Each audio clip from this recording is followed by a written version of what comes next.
क्या एक सियासी घराने की बहू अब बन रही है यूपी की सियासत की नई धुरी? डिंपल यादव, जो कभी थी मुलायम सिंह यादव की बहू, आज क्यों है विपक्ष की आवाज? क्या है उनके उभरते कद के पीछे की सियासी चाल, और क्यों बीजेपी को खटक रही है उनकी बढ़ती ताकत?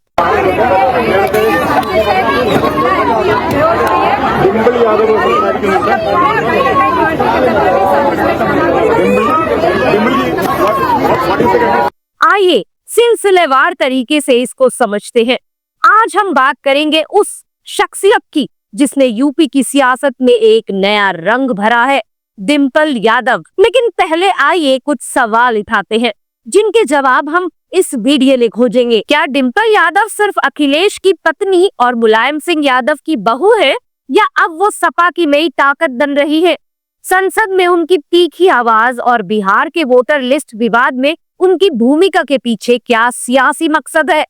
क्या यूपी में बीजेपी की बढ़ती वोट हिस्सेदारी पर डिंपल का सवाल उठाना एक सोची समझी रणनीति है? और सबसे बड़ा सवाल, क्या डिंपल अब सपा को नई दिशा देने वाली है? तो चलिए इन सवालों के जवाब ढूंढते हैं और समझते हैं कि डिंपल यादव की सियासी उड़ान के पीछे की कहानी क्या है। 2009 में जब डिंपल यादव ने फिरोजाबाद से पहली बार लोकसभा उपचुनाव लड़ा तो वो सिर्फ 30 साल की थी। तब वो सपा कार्यकर्ताओं के बीच बेटी और बहू के तौर पर जानी जाती थी। उनके पति अखिलेश यादव उन्हें गाइड करते थे और वो छोटे छोटे भाषणों में सिर्फ हाथ जोड़कर या भीड़ को नमस्ते करके अपनी बात रखती थी। लेकिन दोस्तों, वो डिंपल अब कहाँ है? आज की डिंपल यादव एक ऐसी सियासतदां है जो संसद में बिना झिझक अपनी बात रखती है। पहलगाम की जो आतंकवादी हमला जो 22 अप्रैल को हुआ, वह कहीं ना कहीं भारत की सुरक्षा पर आघात था। जहां एक तरफ सरकार यह कह रही थी कि सब कुछ नॉर्मल है कश्मीर पे, तो कहीं ना कहीं इस सरकार ने नेशनल सिक्योरिटी की कीमत पर कश्मीर में नॉर्मलसी का जो नैरेटिव सेट करने की कोशिश करी। पहलगाम की घटना कहीं ना कहीं उसी का अंजाम भी है। हमारा सवाल सीधे सरकार से यह है कि आखिरकार यह घटना क्यों घटी? आखिरकार पहलगाम में बाइसान वैली में जहां हजारों टूरिस्ट रोज जा रहे थे अपने परिवारों के साथ, और मैं पूछना चाहूंगी सरकार से कि अगर आपके परिवार के या हमारे परिवार का कोई भी सदस्य कश्मीर जाता, घाटी में घूमने जाता, तो बिना सिक्योरिटी के क्या आप उन्हें भेज देते? बिना किसी सुरक्षा के आप उन्हें भेज देते? मीडिया से रूबरू होती है और सपा के कार्यकर्ताओं के बीच एक लीडर की तरह उभर रही है। तो सवाल ये है, ये बदलाव आया कैसे? क्या ये सिर्फ समय का असर है या इसके पीछे कोई सियासी रणनीति है? चलिए इस पर्दे को थोड़ा और उठाते हैं। 2022 में जब मुलायम सिंह यादव का निधन हुआ तो सपा के सामने एक बड़ा सवाल था, मैनपुरी की सीट को कौन संभालेगा? ये वो सीट थी जो मुलायम सिंह यादव की सियासी पहचान थी। सपा ने डिंपल को चुना और उन्होंने न सिर्फ 2022 का उपचुनाव जीता, बल्कि 2024 के लोकसभा चुनाव में भी इस सीट को बरकरार रखा। लेकिन दोस्तों, ये जीत सिर्फ एक सीट की जीत में नहीं थी, ये डिंपल की सियासी ताकत का ऐलान था। अब लोग ये कह सकते हैं कि मैनपुरी तो सपा का मजबूत गढ़ पहले से ही था, तो वहां पर जीत दर्ज करना बहुत बड़ा काम थोड़ी ना है। लेकिन संवाद स्थापित करना, लोगों से कनेक्ट करना, ये अगर कोई नेता नहीं कर पाता है तो वो नहीं ही कर पाता है। उन्होंने मैनपुरी में सपा कार्यकर्ताओं के साथ गहरा जुड़ाव बनाया। वो अब सिर्फ महिलाओं के मुद्दों पर नहीं, बल्कि पार्टी के हर विंग के साथ मीटिंग करती हैं। सवाल ये है, क्या डिंपल अब मुलायम की विरासत को आगे बढ़ाने की तैयारी कर रही है, या फिर वो सपा के लिए एक नया चेहरा बनना चाहती है? इस सवाल का जवाब हमें उनके हाल के सियासी कदमों में मिलता है। दोस्तों, अगर आपने हाल ही में संसद की कार्यवाही देखी हो तो आपने डिंपल यादव को एक नए अंदाज में देखा होगा। पिछले साल जब सपा के सांसद जियाउर रहमान बर्क का माइक बंद कर दिया गया था, तब डिंपल ने संसद में खड़े होकर उनकी आवाज को बुलंद किया। वो बोली, हमारी आवाज को दबाया नहीं जा सकता। और सिर्फ इतना ही नहीं, हाल ही में बिहार के स्पेशल इंटेंसिव रिवीजन यानी कि SIR के खिलाफ विपक्ष के विरोध में डिंपल सपा की ओर से सबसे आगे थी। उन्होंने सवाल उठाया कि यूपी में बीजेपी की वोट हिस्सेदारी अचानक कैसे बढ़ गई। उन्होंने इसे वोटों की डकैती करार दिया और इलेक्शन कमीशन पर निशाना साधा। तो सवाल ये है कि क्या डिंपल सिर्फ सपा की सांसद है या वो अब विपक्ष की एक बड़ी आवाज बन रही है? क्या ये उनकी सियासी छवि को नया आकार देने की कोशिश है? चलिए इसे और गहराई से समझते हैं। जुलाई 2025 में जब दिल्ली के एक मौलवी ने डिंपल के साड़ी पहनने और सिर न ढकने पर आपत्ति जताई तो एनडीए की महिला सांसदों ने उनके समर्थन में प्रदर्शन किया। लेकिन दोस्तों, यहाँ सियासत की एक और चाल थी। बीजेपी की माइनॉरिटी सेल ने मौलवी का समर्थन किया और डिंपल को निशाना बनाया।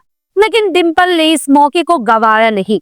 उन्होंने तीखा जवाब दिया। एनडीए को मणिपुर की हिंसा के खिलाफ बोलना चाहिए था, जहां महिलाओं के साथ अत्याचार हुआ। ये जवाब सिर्फ एक बयान नहीं था, बल्कि डिंपल का सियासी कद दिखाने वाला पल था। सवाल ये है, क्या डिंपल इस विवाद के जरिए बीजेपी को घेरने की कोशिश कर रही थी या फिर वो अपनी छवि को एक सशक्त महिला नेता के तौर पर पेश करना चाहती थी? इस सवाल का जवाब हमें उनके अगले कदमों में मिलता है। अब अखिलेश यादव 2022 से 2017 तक यूपी के मुख्यमंत्री थे। तब डिंपल पर्दे के पीछे एक अहम भूमिका निभा रही थी। सपा की प्रवक्ता जूही सिंह के मुताबिक डिंपल ने महिलाओं और बच्चों के कल्याण की नीतियों में सुझाव दिए। 1090 विमेन हेल्पलाइन, जो कि दशंडे के नाम से जानी जाती है, और आंगनवाड़ी वर्कर्स के ट्रेनिंग प्रोग्राम में उनकी सलाह शामिल थी। लेकिन अब डिंपल सिर्फ पर्दे के पीछे नहीं है, वो सपा के हर विंग के साथ मीटिंग्स करती है, कार्यकर्ताओं से सीधा संवाद करती है और लखनऊ और मैनपुरी में उनकी मौजूदगी बड़ी है। सवाल ये है, क्या डिंपल अब सपा की नई रणनीतिकार बन रही है? क्या वो अखिलेश के साथ मिलकर सपा को 2027 के यूपी चुनावों के लिए तैयार कर रही है? हाल के यूपी बायपोल में बीजेपी की वोट हिस्सेदारी में अचानक बढ़ोतरी ने सपा को चौंका दिया। डिंपल ने इसे वोटों की डकैती कहा और इलेक्शन कमीशन पर सवाल उठाए। लेकिन दोस्तों, ये सिर्फ एक बयान नहीं है, इसके पीछे एक गहरी सियासी चाल है। सपा को लगता है कि बीजेपी वोटर लिस्ट में हेरफेर कर रही है, जैसे बिहार में SIR के जरिए हुआ। डिंपल का ये बयान यूपी की जनता को जागरूक करने की कोशिश हो सकता है। सवाल ये है, क्या डिंपल इस मुद्दे को उठाकर यूपी में सपा के वोटर बेस को मजबूत करना चाहती है या फिर वो बीजेपी को बैकफुट पर लाने की कोशिश कर रही है? बीजेपी के प्रवक्ता राकेश त्रिपाठी ने डिंपल की सियासी उड़ान पर तंज कसा।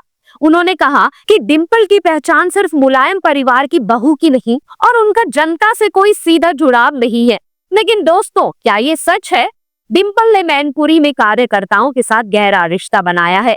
वो संसद में सपा की आवाज बन रही है और विपक्ष के बड़े मंचों पर सपा का प्रतिनिधित्व कर रही है। 2023 में चेन्नई में DMK की महिला अधिकार कॉन्फ्रेंस में उन्होंने सोनिया गांधी और MK स्टालिन के साथ मंच साझा किया। ये कोई छोटी बात नहीं है। सवाल ये है, क्या बीजेपी डिंपल की बढ़ती ताकत से घबराई हुई है? क्या वो डिंपल को सिर्फ मुलायम की बहू कहकर उनकी सियासी ताकत को कम करना चाहती है?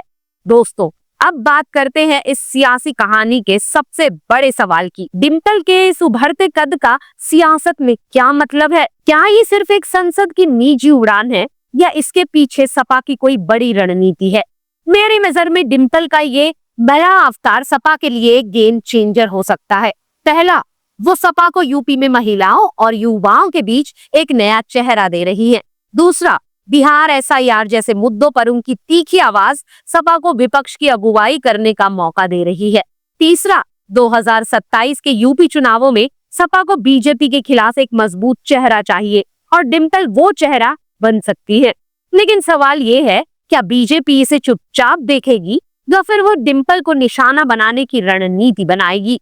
और सबसे बड़ा सवाल, क्या डिंपल यादव सपा को वो ताकत दे पाएंगी जहां पर सपा के लिए महिलाओं और युवा वर्ग में एक मास सपोर्ट तैयार किया जा सके? ये सियासी शतरंज की बिसात है दोस्तों, और डिंपल की हर चाल पर सबकी नजर है। तो दोस्तों, डिंपल यादव की सियासी उड़ान हमें ये दिखाती है कि यूपी की सियासत में एक नया अध्याय शुरू हो रहा है। लेकिन ये कहानी अभी खत्म नहीं हुई है। सपा क्या 2027 में बीजेपी को टक्कर दे पाएगी? क्या डिंपल यादव वो चेहरा बनेंगी जो यूपी की जनता को सपा की ओर खींचेगी। आप क्या सोचते हैं? क्या डिंपल सिर्फ मुलायम की बहू है या वो सपा की नई ताकत बन रही है? नीचे कमेंट में बताइए और इस वीडियो को लाइक और शेयर करना ना भूले, क्योंकि यूपी की सियासत का ये गेम अभी और रोमांचक होने वाला है। दोस्तों, अगर आपको यूपी की सियासत की ये इनसाइड स्टोरी पसंद आई तो हमारे चैनल को सब्सक्राइब करना ना भूले, बेल आइकन दबाइए ताकि आपको हर सियासी अपडेट सबसे पहले मिले। और हाँ, नीचे कमेंट में बताइए कि डिंपल यादव के इस नए अवतार को आप कैसे देखते हैं? क्या वो सपा की नई ताकत बनेंगी? हम अगली वीडियो में फिर मिलेंगे एक नई सियासी कहानी के साथ। तब तक सियासत की इस बिसात पर नजर रखिए, क्योंकि हर चाल मायने रखती है। जय हिंद।